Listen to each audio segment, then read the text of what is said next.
Welcome to question hour. నేను సాయి సుధా. మిత్ర దేశం అంటూనే భారత్ పై అమెరికా అధ్యక్షుడు డొనాల్డ్ ట్రంప్ పగబట్టారు. భారత బియ్యంపై సుంకాల పిడుగులు వేసే అవకాశాలు కనిపిస్తున్నాయి. ఈ దిశగా ట్రంప్ సంకేతాలు ఇచ్చేశారు.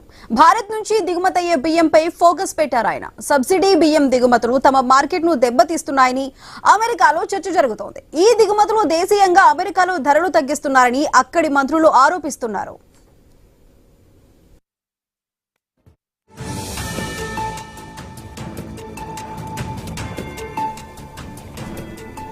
భారత్, థాయిలాండ్, చైనా దేశాల నుంచి అమెరికాకు పెద్ద మొత్తంలో బియ్యం దిగుమతులు ఉన్నాయి. ఇక బియ్యం ఎగుమతుల్లో ప్రపంచంలోనే మొదటి స్థానంలో ఉంది భారత్. భారత్లో ఏటా 15 కోట్ల టన్నుల బియ్యం ఉత్పత్తి జరుగుతోంది. ప్రపంచ బియ్యం ఉత్పత్తిలో భారత్ వాటా 28%గా గణాంకాలు చెబుతున్నాయి. ప్రపంచ బియ్యం ఎగుమతుల్లో భారత్ వాటా 30.3%గా ఉంది. భారత్ నుంచి అత్యధికంగా బాస్మతి బియ్యం ఎగుమతవుతోంది.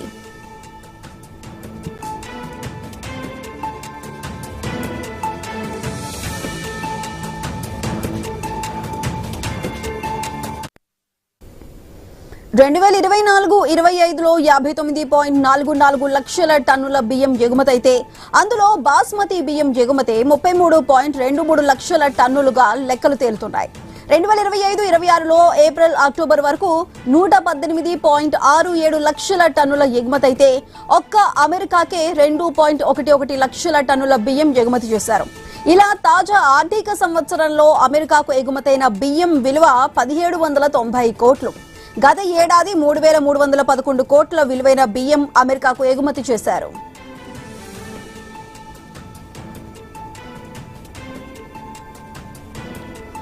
రష్యా నుంచి చమురు కొనుగోళ్లను బూచిగా చూపించి ఇప్పటికే భారత్పై 50% సుంకాలు వేశారు ట్రంప్.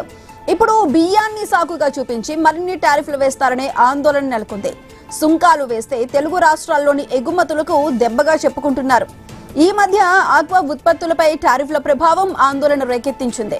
ప్రత్యామ్నాయ మార్కెట్లను ఎంచుకోవడంతో ఆక్వా రంగంపై ట్రంప్ టారిఫ్లు ప్రభావం చూపించలేదు. We're seeing it in a much bigger way now.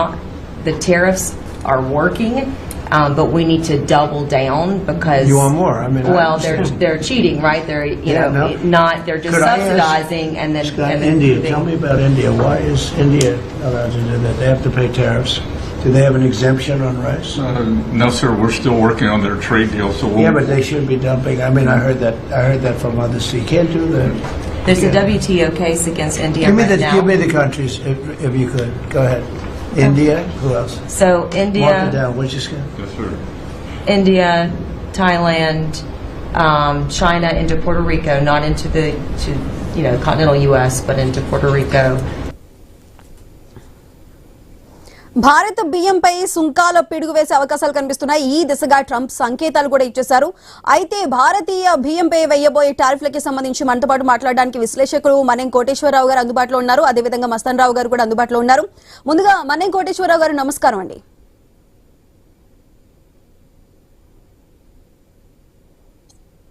Koteswararao గారు వినిపిస్తుందండి? వినిపిస్తుంది. కోటేశ్వరరావు గారు, ఇప్పటి వరకు ప్రతిసారి టారిఫ్ల బూచి చూపిస్తూనే ఉన్నారు ట్రంప్. ఇప్పుడు అదే విధంగా భారతీయ బియ్యంపై కూడా ఇప్పుడు ట్రంప్ టారిఫ్లు వేయబోతున్నారు అనే సంకేతాలు అయితే వినిపిస్తున్నాయి. ఒక్కవేళ టారిఫ్లు కనుక వేస్తే ఏ విధంగా ఉండబోతుందండి? డొనాల్డ్ ట్రంప్ ప్రకటించినట్టుగా భారత్ బియ్యం మీద ఒకవేళ అమెరికా పన్నులు విధించేట్లయితే మనం బియ్యం ఎగుమతుల మీద పెద్దగా ప్రభావితం చూపేటువంటి అవకాశాలు చాలా తక్కువ అనేది తెలుసు. ఎందుకు అంటే మొత్తంగా చూసినప్పుడు మన దేశం ఎగుమతి చేసేటువంటి బియ్యం 100 కిలోలు అనుకుంటే మన దగ్గర నుంచి అమెరికా కొనుగోలు చేస్తున్నది 3 కిలోలు మాత్రమే. ఆ 3 కిలోల్లో కూడా 2 కిలోల 900 గ్రాములు బాస్మతి రైస్, అంటే ఆంధ్రప్రదేశ్, తెలంగాణ తదితర ప్రాంతాల్లో పండేటువంటి రకాలకు పెద్దగా ఎలాంటి ప్రభావం కూడా ఉండేటువంటి అవకాశం అయితే లేదు. బాస్మతి రైస్ కూడా ఎందుకు ఆందోళన చెందుతున్నారు అంటే మన దేశంలో పండేటువంటి రకాల నాణ్యతకు అనుగుణంగా పాకిస్తాన్ లో కూడా బాస్మతి రైస్ గణనీయంగా పండుతుంది.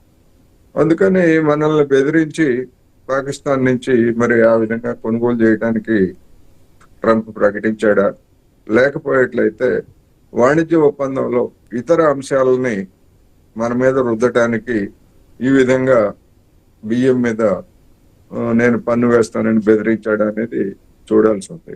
ఒకవేళ పన్ను వేసినా గానీ ఆ పన్ను మన మీద పెద్దగా ప్రభావితం చూపేటువంటి అవకాశం లేదు. ఎంత పన్ను విధిస్తే అంత మేరకు అమెరికాలో కొనుగోలుదారుల మీద ఆ భారం పడుతుంది, ధరలు కూడా పెరుగుతాయి. కోటేశ్వరరావు గారు, ఇప్పుడు సబ్సిడీ బియ్యం దిగుమతులు తమ మార్కెట్ ను క్షీణింపజేస్తున్నాయంటూ అక్కడ చర్చ అయితే జరుగుతుంది. నిజంగానే ఈ సబ్సిడీ బియ్యం వల్ల అక్కడ ఏమైనా ఇంపాక్ట్ చూపించే అవకాశం ఉందంటారా? అమెరికా మీద అలాంటి ఇంపాక్ట్ ఏమీ ఉండదు. ఎందుకంటే అమెరికాలో అసలు ఈ బాస్మతి రకం రైస్ అక్కడ పండవు. గతంలో ఇటువంటి వాటి మీద మనం పాకిస్తాన్ నుంచి భారత్ దగ్గర నుంచి వీటిని మనం దిగుమతి చేసుకోవడం ఏంటి, మనం అన్ని రకాల వాటిని తయారు చేస్తున్నాం కదా అని చెప్పేసి అమెరికాలో టెక్స్మతి అనేటువంటి పేరు తోటి ఒక వరి వంగడాన్ని వాళ్ళు తయారు చేశారు. కానీ అది ఫెయిల్ అయింది. మన బాస్మతి రకంతో ఏ విధంగానూ దానికి సంబంధించినటువంటి లక్షణాలు కానీ లేకపోతే ఆ విధమైనటువంటి రుచి కానీ ఆ వంగడంతో రాకపోవడంతో దిగుమతిదారులు దాన్ని పక్కన పడేసి మన బాస్మతినే కొనుగోలు చేస్తున్నారు. అందుకని ఇప్పటికిప్పుడు అమెరికా అటువంటి మన బాస్మతికి తగినటువంటి స్థాయిలో ధీటుగా ఉండేటువంటి రకాలను కూడా తయారు చేసే స్థితిలో కూడా అమెరికా లేదు. అందుకని అనివార్యంగా ఆ రుచికి అలవాటు పడినటువంటి వాళ్ళు అధిక ధరలైన చెల్లించి కొనుగోలు చేయడం తప్ప మరొక మార్గం లేదని కూడా చెప్తున్నారు. కోటేశ్వరరావు గారు, అయితే బియ్యం ఎగుమతుల్లో ప్రపంచంలోనే మొదటి స్థానంలో ఉంది భారత్. ఈ నేపథ్యంలో అక్కడ అమెరికా తరపున ట్రంప్ విధించే ఈ సుంకాలు అసలు మన మీద అసలు ఇంపాక్టే ఉండదంటారా? అంటే మన ఎగుమతులు 97% మిగిలినటువంటి దేశాలకి కేవలం 3% మాత్రమే మనం అమెరికాకి ఎగుమతి చేస్తున్నాం, అవి కూడా బాస్మతి రైస్. అందుకని ఆ మేరకు ఆ 3% ఇతర దేశాల్లో మార్కెట్లని మనం చూసుకోవడం పెద్ద కష్టమేం కాదు.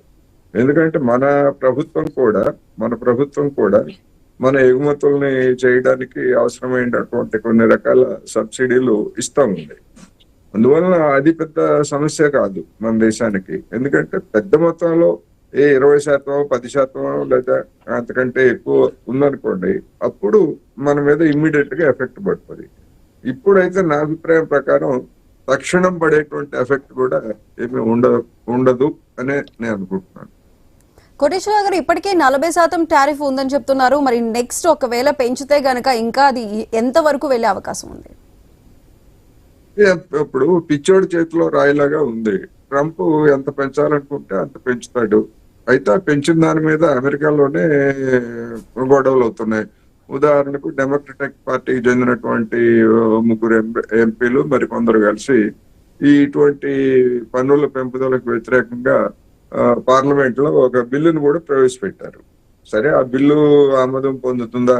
ఆమోదం పొందిన దాన్ని ట్రంప్ అంగీకరిస్తాడా? ఎందుకంటే ప్రతిపక్షాలు పెట్టినటువంటి బిల్లులు సహజంగానే అధ్యక్షుడు ఎవరైనా అంగీకరించారు. ఈవెన్ మన దేశంలో కూడా కాంగ్రెస్ ఏదైనా బిల్లు పెట్టేట్లయితే అధికార పార్టీ దాన్ని అంగీకరించదు. మేమే బిల్లు పెడతామని చెప్పేసి దాన్ని పక్కకు నెట్టేసి వాళ్ళు పెట్టచ్చు, లేకపోతే ఓడించవచ్చు. అందుకని ఏం జరుగుతుంది ఏమిటనేటువంటి ఒకటైతే, రెండోది ఒక 20 రాష్ట్రాల్లో ఉన్నటువంటి డెమోక్రటిక్ పార్టీ అంటే ప్రతిపక్ష పాలిత రాష్ట్రాల్లో ఉన్నటువంటి రాష్ట్రాలు కూడా ఈ విధమైనటువంటి పన్నులు అమెరికన్ల యొక్క ప్రయోజనాలకు వ్యతిరేకంగా కనుక వాటిని అమలు చేయకూడదు అనేటువంటి న్యాయ పోరాటం కూడా చేస్తున్నారు.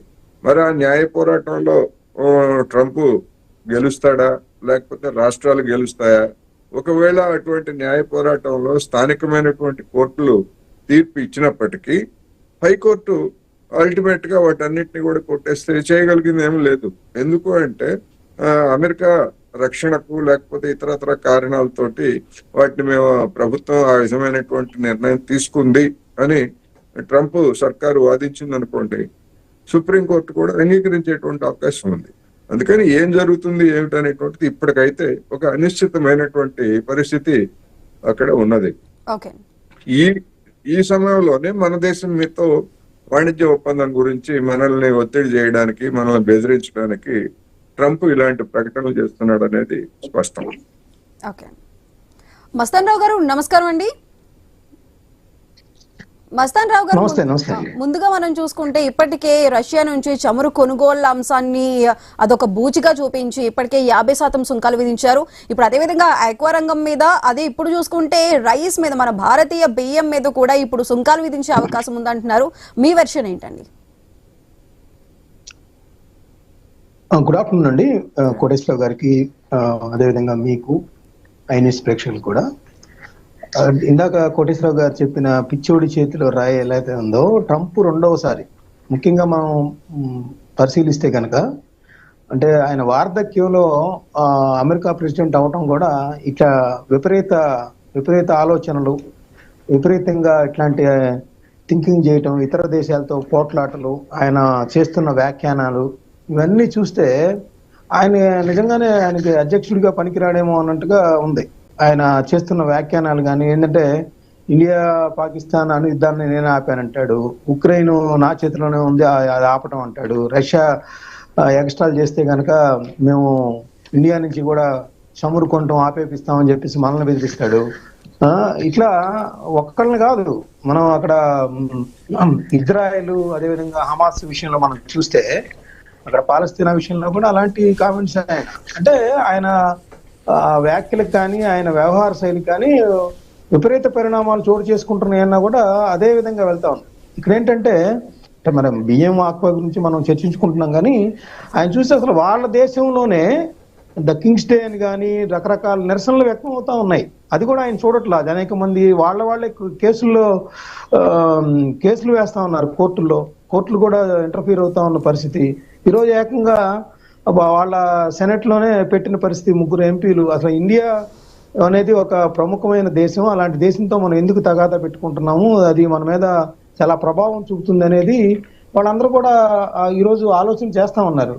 మనం అది గమనించవచ్చు. చెప్పాలంటే ఏంటంటే, ఇక్కడ అమెరికా కాంగ్రెస్ కి సంబంధించి మొన్న ఫ్రైడే ఒక మూవ్ చేశారనమాట, ఒక తీర్మానం మూవ్ చేశారు. ఏంటి, ఇట్లా బాధ్యతారహితంగా ఇట్లాంటి సుంకాలు విధించడం వల్ల భారతదేశంతో కీలకమైన భాగస్వామ్యం అనేది వీకెన్ అయిపోతుంది అనేది వాళ్ళు చెప్పిన మాట. వీళ్ళు ఎవరయ్యా అంటే, ఇల్లినాయికి చెందిన రాజా కృష్ణమూర్తి, అదేవిధంగా టెక్సాస్ నుంచి ఏమో మార్క్ వీసే, నార్త్ కరోలినాకు చెందిన డెబోరా రాస్. వీళ్ళందరూ కూడా అంటే రాజా కృష్ణమూర్తి గారు అంటే ఇండియన్ ఆరిజిన్ దానికి సంబంధించి ఉండొచ్చు. మిగతా వాళ్ళు కూడా చూస్తే ఇండియాతో మంచి సంబంధాలు కోరుకుంటా ఉన్నారు. ఇక మనకు చూస్తే ఆల్రెడీ ఆక్వా రంగం విషయంలో ఆయన ఆల్రెడీ ఆ దెబ్బ పడింది. దాని యొక్క ఇబ్బందులు కొద్దిగా మనం అనుభవిస్తున్నాం. చూడాలంటే మన ఆంధ్రప్రదేశ్ కూడా ఆక్వా రంగంలో మొదటి స్థానంలో ఉంది చెప్పాలంటే ఇండియాలోనే. సో మనకి దాని మొత్తం చూస్తే ట్యాక్సెస్ 58%, 58.26కి ట్రంప్ వచ్చిన తర్వాత విధించిన ఈ ఆక్వా కల్చర్ కానీ ఆక్వా ఎగుమతులకు సంబంధించి కానీ మొత్తం 60% దగ్గర చేరుకున్న పరిస్థితి. దీనివల్ల మన ఫార్మర్స్ కానీ, అదేవిధంగా ఇక్కడున్న దాని మీద ఆధారపడి ఉన్న ఎవరైతే కార్మికులు ఉన్నారో లేకపోతే మత్స్యకారులు ఉన్నారో వీళ్ళందరూ కూడా దాని గురించి ఎఫెక్ట్ అవుతున్న పరిస్థితి. అయితే ఇప్పుడు మనం చర్చించుకుంటున్న అంశం బియ్యం. మన దేశం నుంచి ఏంటంటే బాస్మతి ఇతర బియ్యం కంటే కూడా బాస్మతి బియ్యం అమెరికాలో ఎక్కువ ఆదరణ ఉంటా ఉంటది. ఎందుకంటే దాని టేస్ట్ కానీ, దాని యొక్క స్మెల్ కానీ, అదేవిధంగా దాని ఆకృతి, అంటే దాని పొడవుగా ఉంటాయి గింజలు. బాస్మతి ఇక్కడ ఇండియాలో పండే బాస్మతి రైస్ ఇది మనకి గల్ఫ్ లో కానీ లేదా వేరే వాటికి కానీ ఏంటంటే ముఖ్యంగా బిర్యానీకి సంబంధించి కానీ వంటకం చేస్తా ఉంటే కనుక దీని టేస్ట్ కానీ భారతీయ బాస్మతి రైస్ కి వచ్చిన టేస్ట్ ఎక్కడ రాదు. సో ఇప్పుడు ఆయన చూచాయిగా అన్నాడు తప్పితే దానికి సంబంధించి ఇంకా రంగంలోకి దిగలేదు. ఎంత ట్యాక్స్ వేస్తారు ఏంటి అనేది. ఇప్పుడైతే 10% ఉన్న పరిస్థితి, 40% కనుక పెంచితే మొత్తం కలిపి 50% అవుతుంది. అయితే అక్కడ ఎక్కువగా అమెరికాలో కూడా బియ్యం పండిస్తారు, కానీ ఆ బియ్యానికి ఉన్న ఇక్కడ బాస్మతి మన ఇండియన్ బాస్మతి బియ్యానికి ఉన్న టేస్ట్ కానీ, ఆ స్మెల్ కానీ, ఆ మంచి రుచి కానీ అక్కడ ఉండే వంటకాల్లో అది సరిపడా ఉండే విధంగా ఉండటం వల్ల దానికి ఆదరణ లభిస్తా ఉంది. సో దీని మీద ఇంకా ఆయన పూర్తి స్థాయిలో అంటే భారత్ నుంచి బియ్యం డంప్ అవుతున్నాయి దాని మీద కూడా కాన్సన్ట్రేట్ చేస్తాను ఒక కామెంట్స్ అయితే చేశారు. ఇంకా అంటే ఆయన కామెంట్ చేస్తున్నారంటే ఫ్యూచర్ లో ఆ బియ్యం మీద ట్యాక్స్ వేస్తారనే అర్థం వచ్చింది. ఎందుకంటే ఆయన గత కొన్ని నెలలుగా చూస్తే అదే విధమైన సంకేతాలు ఇస్తా ఉన్నారు. ఒక మాట అంటాం, దాని మీద పడిపోవటం, ఆ విధంగా చేస్తా ఉన్నారు. కాబట్టి ఇప్పుడు బియ్యం మీద కూడా అట్లాంటి ప్రభావం పడే అవకాశం ఉందా అనేది ఎక్కువ మంది మన బియ్యం ఎగుమతిదారులు ఆలోచిస్తున్నారనేది నేను చెప్తాను. అదే మస్తాన్ రావు గారు, ఇప్పుడు మన తెలుగు రాష్ట్రాలకి సంబంధించి బియ్యం ఉత్పత్తి వాటా కూడా అధికంగానే కనిపిస్తుంది మన భారతదేశంలో చూసుకుంటే. మరి తెలుగు రాష్ట్రాల్లో బియ్యం పండిస్తున్న రైతులకి సంబంధించి అసలు ఇది ఎంతవరకు ఇంపాక్ట్ పడుతుంది, మన తెలుగు రాష్ట్రాల మీద బియ్యం మీద సుంకం వేస్తారు అనే ఒక ఇష్యూ అసలు ఇంపాక్ట్ చూపిస్తుందంటారా? అదే మేడం, ఇందాక నేను చెప్పాను. అంటే మనకి ఇక్కడ అమెరికాకి ఏంటంటే వియత్నాము, థాయిలాండ్, అదే ఫిలిప్పైన్స్ నుంచి ఎక్కువగా రైస్ ఎగుమతి అనేది జరుగుతూ ఉంటుంది. వాళ్ళ దేశాల నుంచి ఏమో బాస్మతి ఏతర రైస్ అనేది ఎగుమతి చేస్తారు. మన దేశం ముఖ్యంగా అమెరికాకి వెళ్లే వాటిల్లో బాస్మతి రైసే ఎక్కువగా ఉంటుంది. సో ఇక్కడ మన కరీంనగర్ వచ్చేసి మన దేశంలో ఇండియాలో ప్రథమ స్థానంలో ఉంది వరి ఉత్పత్తిలో, అంటే బియ్యం దానికి సంబంధించి. అదేవిధంగా ఇక్కడ మనకి ఉభయ గోదావరి జిల్లాల్లో కూడా అదే పరిస్థితి ఉంటుంది. అయితే ఏంటంటే ఖచ్చితంగా బాస్మతి రైస్ ఎవరైతే పండిస్తా ఉన్నారో వారి మీద ఈ ఇంపాక్ట్ ఏది, వాళ్ళు కనుక ట్రంప్ అంటే మనం దగ్గర చూస్తే కనుక సంవత్సరానికి దాదాపు 2,34,000 టన్నులు ఎక్స్పోర్ట్ అనేది ఇండియా నుంచి బాస్మతి రైస్ జరుగుతూ ఉంది. సో దానికి సంబంధించి ఏంటంటే మన రైతులు ఎవరైతే బాస్మతి బియ్యం పండిస్తా ఉన్నారో బాస్మతి రకానికి సంబంధించి వాళ్ళ మీద ఖచ్చితంగా ఈ ఇంపాక్ట్ ఉంటుంది, దానిలో ఎటువంటి అనుమానం లేదు.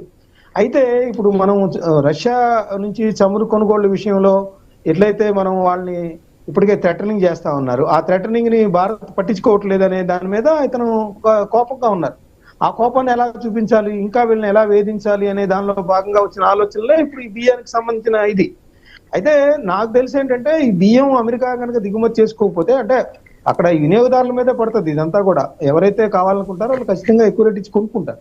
అయితే ఖచ్చితంగా ఏంటంటే మనకి గల్ఫ్ కానీ ఇతర దేశాల్లో కూడా మన బాస్మతి రకం బియ్యానికి ఎక్కువ ఆదరణ ఉంది కాబట్టి అంతగా భయపడాల్సిన అంశం అయితే లేదనేది నేను చెప్తాను. ఓకే, కోటేశ్వరరావు గారు, ఎక్కువగా మనకి అంటే అమెరికాకి దిగుమతి అయ్యే బియ్యంలో మనం చూసుకుంటే మన భారత్, థాయిలాండ్, చైనా ముఖ్యంగా ఉన్నాయి.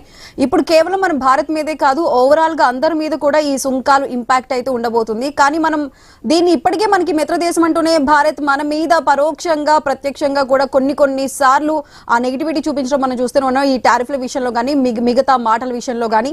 అది అసలు ఈ విషయాన్ని మనం ఎంతవరకు మన భారతదేశానికి అప్లై చేయొచ్చు అంటారు?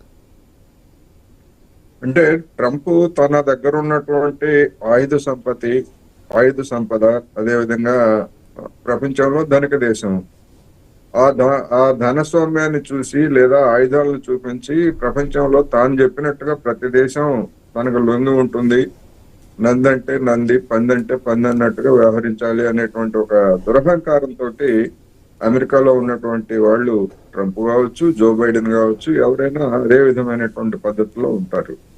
కానీ గడిచినటువంటి 50-66 సంవత్సరాల్లో ఇప్పటికీ మారినటువంటి పరిస్థితుల్ని వాళ్ళేమీ గమనంలోకి తీసుకోలేదు.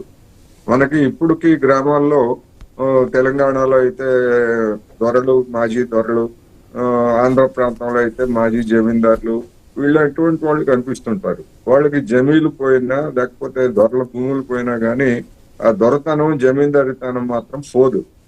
అదే విధంగా అమెరికా కానీ లేదా ఇతర ఐరోపా దేశాలు కానీ అదే విధంగా వ్యవహరిస్తున్నాయి. ఇప్పుడు మనం కూడా అందుకనే ఇప్పుడు మనం అటువంటి దానికి లొంగలేదు కనుకనే ఎప్పుడో సెప్టెంబర్లోనే, అక్టోబర్లోనే ఇంకేముంది తాత్కాలిక ఒప్పందం కుదరబోతా ఉందని మన వాళ్లే చెప్పారు, అమెరికన్లు కూడా చెప్పారు. కానీ డిసెంబర్ కూడా ఎక్కువ వస్తా ఉంది. ఇంతవరకు ఒప్పందం కుదురుతుందో లేదో తెలియదు. కుదిరితే అందులో ఉండేటువంటి అంశాలు ఏమిటనేటువంటిది కూడా తెలియదు. ఒక అనిశ్చితి. ఎందుకని ఈ విధంగా అనిశ్చితి ఉన్నదంటే అమెరికా రుద్దినటువంటి షరతులను అంగీకరించడానికి మన ఇక్కడ ఉన్నటువంటి ప్రభుత్వం సిద్ధంగా లేదు. ఒకవేళ అంగీకరిస్తే ఏమవుతుందంటే ఇక్కడ ఉన్నటువంటి నరేంద్ర మోడీ గారికి 2020-21లో ఏడాది పాటు ఢిల్లీలో రైతులు చుక్కలు చూపించారు. ఇప్పుడు అటువంటి ఒప్పందం కనుక చేసుకొని మన పాడి పరిశ్రమకి లేదా మన వ్యవసాయానికి అదేవిధంగా కోళ్ల పరిశ్రమకి లేదా ఆక్వాకి ఇట్లాంటి వాటన్నింటికి గనక ఎసరు గనక తీసుకొచ్చేట్లయితే అటువంటి ఉద్యమాలు దేశవ్యాప్తంగా కూడా చెలరేగేటువంటి అవకాశం ఉందనేటటువంటిది అందరికంటే నరేంద్ర మోడీకి బాగా తెలుసు. అందుకనే అటువంటి వాటికి ఆయన లొంగటానికి ఇప్పుడు సిద్ధంగా లేరు. అంతిమంగా లొంగుతారా లేకపోతే దేశ ప్రజలను ఏం చేస్తారు ఏమిటి అనేటువంటిది మనం ఎప్పటికప్పుడు జాగ్రత్తగా చూడాల్సిందే. ఇప్పటికే ప్రమాదం తప్పిందని నేనైతే అనుకోవట్లేదు. కానీ ఒక ప్రతిఘటన, అనివార్యమై ప్రతిఘటన. ఇప్పుడు పిల్లిని ఒక రూమ్ లోకి పెడితే అనివార్యమై ఎట్లాగా తిరగబడుతుందో నరేంద్ర మోడీ గారి పరిస్థితి కూడా అదే విధంగా ఉంది. అందుకనే చైనాతో శత్రుత్వంగా 5 ఏళ్లు శత్రుత్వంగా ఉన్నటువంటి మోడీ గారు చైనా వెళ్లి షీ జిన్పింగ్ తోటి అక్కడ పుతిన్ తోటి ముగ్గురు కలిసి ఫోటోలు దిగి ట్రంప్ కి ఏ విధమైనటువంటి సందేశం పంపించారో మనం చూసాం. అందుకని ఒక అనిశ్చితమైనటువంటి పరిస్థితి ఉంది కనుక ఏం జరుగుతుంది ఏమిటనేటువంటి చూడాలి. మీరు ఆక్వారంగం గురించి చెప్తున్నారు. ఆక్వారంగం అనేటువంటిది ఆంధ్రప్రదేశ్ కి ఒక జీవనాడి. అటువంటి జీవనాడి ఆక్వారంగం మీద పడి అంటే ఎగుమతులు నిజానికి ఎంత తగ్గాయో తెలియదు కానీ ఆ పేరుతోటి వ్యాపారులంతా సిండికేట్ అయ్యి రైతులకు ఇవ్వాల్సినటువంటి ధరల్ని తక్కువేశారు. అదేవిధంగా ఈ పరిస్థితిని అవకాశంగా తీసుకొని రైతులకు పెట్టుబడులు ఇచ్చేటువంటి వాళ్ళు ఫీడ్ కానీ లేదా ఇతరతర ఔషధాలు ఇచ్చేటువంటి వాళ్ళందరూ కూడా డబ్బిస్తే తప్ప మేము మీ పరిస్థితి ఎట్లా ఉంటుందో తెలియదు, మీరు డబ్బులు ఇస్తారో లేదో తెలియదు, ఇచ్చినా ఒకవేళ ఎప్పుడు ఇస్తారో తెలియదు అని చెప్పేసి డబ్బిచ్చి మాత్రమే తీసుకెళ్ళండి అని చెప్పేసి రైతులను కూడా అడుగుతున్నట్టుగా చెప్తా ఉంది. మరి అక్కడ ఉన్నటువంటి తెలుగుదేశం ప్రభుత్వం మరి నరేంద్ర మోడీ గారితో మాట్లాడినా ఏం మాట్లాడినా ఊరికే హడావుడి చేయడం తప్ప అక్కడ చేస్తున్నది ఏమీ కనపట్లేదు. అందుకని ఇలాంటి కొన్ని, ఎందుకంటే బియ్యం అయితే నిలవ ఉంటాయి, 3 నెలలు కాకపోతే 6 నెలలైనా నిలవ ఉంటాయి. కానీ రొయ్యలు లేకపోతే చేపలు ఇటువంటివి పెరిషబుల్ గూడ్స్, నిలవ ఉండేటువంటివి కావు. అవి ప్రాసెస్ చేసిన తర్వాత ఎక్కడికొక్కడికి వెళ్ళాలి, లేకపోయేట్లయితే అవి పనికి రాకుండా పోతాయి. అందుకని మరి ఏం చేస్తారు ఏమిటి అనేటువంటిది మొత్తం యావత్ దేశం ఇట్లా ఒక్కొక్క రాష్ట్రానికి ఒక్కొక్క సమస్య. ఇప్పుడు బాస్మతి ఉంది, ఈ బాస్మతి రైస్ ఆగిపోయేట్లయితే పంజాబ్ హర్యానాలో ఉన్నటువంటి రైతులు, ఉత్తరప్రదేశ్ ప్రాంతంలో ఉన్నటువంటి రైతులు ముందు ఎఫెక్ట్ అవుతారు. మళ్ళా మరి అక్కడ మొన్న ఉద్యమానికి కూడా వాళ్లే కారకులు అక్కడ. అందుకని ఇలా రకరకాల సమస్యలతోటి ఇవాళ ఒక అనిశ్చితమైనటువంటి వాతావరణం మన దేశంలో ఉంది. కోటేశ్వర గారు, మీరు చెప్తున్నట్టు ఇప్పుడు ఆక్వా రంగం మీద అదే విధంగా టారిఫ్ల బూచిగా చూపించి ఇక్కడ దళారులు ఎలా అయితే దండుకున్నారు, ఇప్పుడు రైతుల మీద కూడా ఇప్పుడు ధాన్యం మీద సుంకం పడబోతుంది అనే మాటతో దళారులు కూడా ఎటువంటి ఏమైనా ఛాన్సెస్ తీసుకునే అవకాశం ఉందండి? చేస్తారు. ఇక్కడ అటువంటి పరిస్థితి ఎప్పుడు ఉంటది. ఇదిగో పులి అంటే అదిగో తోక అన్నట్టుగా ఇక్కడ ఉన్నటువంటి ప్రైవేట్ వ్యాపారులు అలాంటి అవకాశం కోసం ఎదురు చూస్తూ ఉంటారు. ఇప్పటికే కొన్ని రకాల ధాన్యాలకి ధరలు తగ్గిపోయినాయి అని చెప్పేసి వార్తలు వస్తున్నాయి. అయితే ఇది ట్రంప్ ప్రకటనతో కాదు, ట్రంప్ ప్రకటనతో నిమిత్తం లేకుండానే కొన్ని రకాల ధాన్యానికి ధరలు పడిపోయాయనేటువంటి వార్తలు వస్తున్నాయి. ఇప్పుడు మనం చూస్తున్నాం పత్తి దిగుమతికి సంబంధించి పన్ను ఎత్తేయడంతో ఇతర దేశాల నుంచి, అమెరికా నుంచి, ఇతర దేశాల నుంచి మనం పత్తి దిగుమతి చేసుకుంటున్నాం. ఇక్కడ 2 తెలుగు రాష్ట్రాల్లో పత్తి డమాల్ అయిపోయింది. పత్తి తడిసింది లేదా నాణ్యం లేదనేటువంటి పేరుతోటి సీసీఐ వాళ్ళు 100 కొర్రీలు పెట్టి రైతుల్ని నానా ఇబ్బంది పెడుతున్నారు. పట్టించుకునే దిక్కు లేదు. డబుల్ ఇంజన్ పాలన అన్నటువంటి ఆంధ్రప్రదేశ్ లో పరిస్థితి అదే, తెలంగాణలో పరిస్థితి ఇదే, డబుల్ ఇంజన్ల పాలన ఉన్నటువంటి అన్ని రాష్ట్రాల్లో ఉన్నటువంటి రైతుల పరిస్థితి ఇదే. అందుకని ఏ సమస్య ఎప్పుడు రైతుకి వస్తుంది, ఏ విధంగా దెబ్బతీస్తుంది అనేటువంటిది కూడా ఒక భయం. ఇప్పుడు మొక్కజొన్నలకు కూడా అదే పరిస్థితి, ధర తగ్గిపోయిందని చెప్తున్నారు. ఎందుకంటే కొన్ని మొక్కజొన్నల్ని దిగుమతి చేసుకోవడానికి నరేంద్ర మోడీ గారు అన్అఫిషియల్ గా అంగీకరించారు అని చెప్పేసి చెప్తున్నారు. అది నిజమా కాదా? అందుకని రైతులని దోచుకోవడానికి, ఎందుకంటే మనకి రైతాంగం తరఫున లాబింగ్ చేసి ఇదిగో అసలైన మార్కెట్ ఇది ఇట్లా ఉందని చెప్పేటువంటి వాళ్ళు ఎవరు లేరు. వ్యాపారులకి సిండికేట్లు ఉన్నాయి, మార్కెట్ లాబింగ్ ఉన్నాయి, వాళ్ళకు ఉన్నటువంటి నెట్వర్క్ వాళ్ళకే సాధ్యం. అందుకని ఇప్పుడు ప్రతి క్షణం కూడా తుఫాను వచ్చినప్పుడు కోస్తా ప్రాంతాల్లో ఉండేటువంటి వాళ్ళకి తెలుసు. తుఫాను వచ్చినప్పుడు ఎప్పుడేం జరుగుతుందో అని చెప్పేసి ప్రాణాలు అరచేత పట్టుకొని ఉంటారు. ఇవాళ దేశంలో రైతుల పరిస్థితి కూడా అట్లాగే ఉంది, చిన్న వ్యాపారులు అలాగే ఉన్నారు. ఆ వాణిజ్యం మీద ఆధారపడినటువంటి పెద్ద వ్యాపారులు కూడా కొంతమంది అనిశ్చితంగా ఉన్నారనేది మనం చెప్పుకోవాలి. మస్తాన్ రావు గారు, మీరు చెప్పండి, ఫైనల్ గా ఇప్పుడు అక్కడ బాస్మతి రైస్ అమెరికాలో పండదు, కానీ ఇక్కడ నుంచి దిగుమతి చేసుకుంటున్న బాస్మతి రైస్ మీద కూడా టారిఫ్ వేస్తున్నారు, అక్కడ మాకు నష్టం జరుగుతుంది అంటూ ట్రంప్ వ్యాఖ్యానిస్తూ దీని మీద కూడా సుంకాలు వేయడానికి రెడీ అయ్యారు అంటే ట్రంప్ ఉద్దేశాన్ని అసలు మనం ఏ విధంగా తీసుకోవాలంటారు?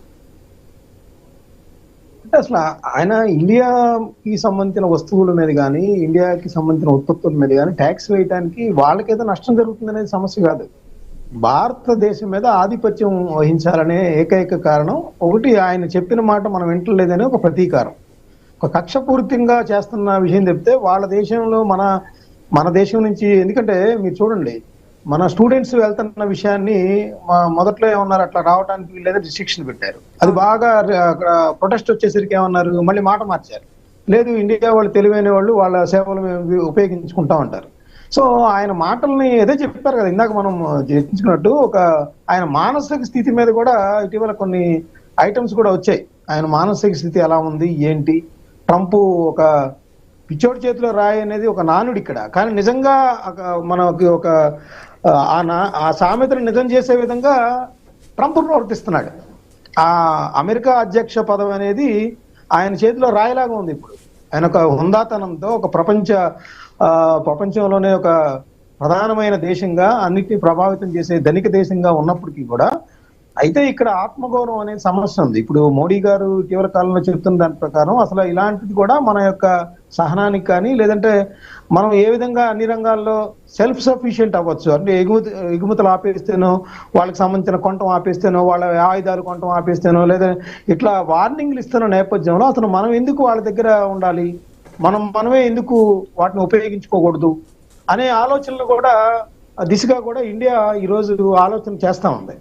అలాంటి ఆలోచన చేసినప్పుడు ఇట్లా ట్రంప్ లాంటి వాళ్ళు ఆయన ఏదో డాన్ లాగో మాఫియా డాన్ లాగో వ్యవహరించడం అనేది కూడా సరైన విధానం కాదు. ఇది భారతీయులందరూ కూడా ట్రంప్ చేస్తున్న చేష్టల మీద తీవ్రమైన నిరసనలు వ్యక్తం చేస్తా ఉన్నారు, అది వాళ్ళ దేశంలో కూడా ఉంది. సో అది ఆయన గమనించుకొని ముందుకు వెళ్తే బాగుంటుంది అనేది నా అభిప్రాయం. ఓకే మస్తాన్ రావు గారు, థ్యాంక్ యూ అండి. కోటేశ్వరరావు గారు, థ్యాంక్ యూ సో మచ్ అండి. సో మనం చూసుకోవచ్చు, మిత్రదేశం అంటూనే భారత్ పై అమెరికా అధ్యక్షుడు డొనాల్డ్ ట్రంప్ ఇప్పుడు భారత్ పై బియ్యంపై కూడా సుంకాల పిడుగులు వేసే అవకాశం కనిపిస్తుంది. దాని దిశగానే అక్కడ అడుగులు వేస్తున్నట్లుగా తెలుస్తుంది. మరో షాకింగ్ అయితే భారత్ బియ్యంపై కూడా సుంకాలు వేసే దిశగానే అమెరికా ప్రభుత్వం డొనాల్డ్ ట్రంప్ చర్యలు అయితే సాగుతున్నాయి. ఇది వాళ్ళ క్వశ్చన్ ఎవరు. Keep watching I news. మీతోనే మీ వెంటే.